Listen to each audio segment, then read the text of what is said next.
je suis Yazid Kerfi. Pour expliquer très rapidement mon parcours, avant j'étais moi-même délinquant pendant plusieurs années. Aujourd'hui, je suis un spécialiste de la prévention de la délinquance. Avant, j'étais en prison, j'ai fait à peu près 5 années de prison. Aujourd'hui, j'interviens très régulièrement en milieu carcéral pour animer des débats auprès des détenus. Avant, les policiers me couraient derrière. Maintenant, c'est moi qui leur cours derrière pour les former. Avant, j'étais en échec scolaire. Aujourd'hui, je suis enseignant à l'université. Comme quoi, on peut changer. Et ce qui m'a changé, c'est à un moment donné, j'ai fait des belles rencontres. C'est pour ça que pour moi, un médiateur, c'est d'abord une belle rencontre. Donc aujourd'hui, j'ai inventé mon métier, je travaille à mon compte, je suis consultant en prévention urbaine, c'est-à-dire que j'interviens partout en France, y compris dans les territoires d'outre-mer, notamment sur les problèmes de délinquance, les problèmes de bandes, les problèmes entre les jeunes et la police. Donc j'interviens sur des quartiers ou des villes où il y a des difficultés. Mon boulot, c'est aussi bien d'aider les jeunes que d'aider les professionnels, parce que je pars toujours du principe que le problème des jeunes, c'est d'abord un problème d'adultes.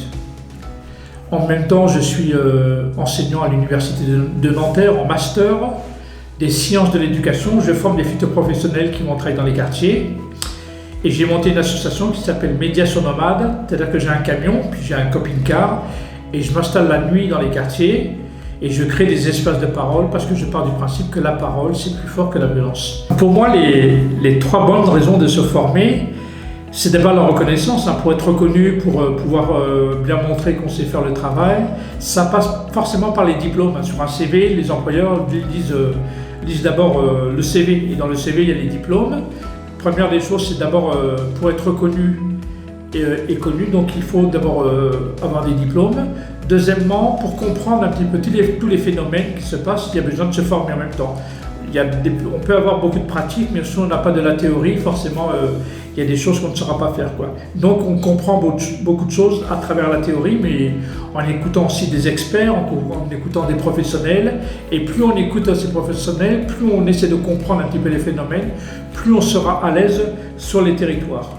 Et la troisième chose qui est très importante pour moi, pour des médiateurs, c'est pour être efficace sur le terrain, pour que les gens vous apprécient, pour qu'on arrive à changer parfois le comportement des uns et des autres, on a besoin de passer par des formations qui vous expliquent notamment par exemple la gestion de conflit qui a besoin d'expliciter, mais aussi la posture que doit avoir le médiateur.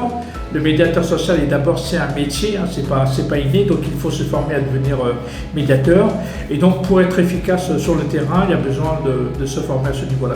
Enfin, pour moi, l'important de participer aux rencontres avec les médiateurs, que ce soit par internet ou en direct en même temps, c'est d'abord les motiver. On n'est pas né médiateur, on ne peut pas s'autoproclamer médiateur, donc ça passe forcément par la formation. Dans la formation, on apprend beaucoup de choses, y compris que ce soit sur la posture ou des choses un petit peu théoriques là-dessus. Donc il est très important de former les médiateurs dans ce métier, parce que médiateur c'est un métier, comme animateur socioculturel c'est un métier, éducateur c'est un métier, nous sommes tous complémentaires, donc que chacun fasse bien son travail à son niveau. Donc l'important c'est déjà de motiver les médiateurs à suivre les formations qui sont essentielles.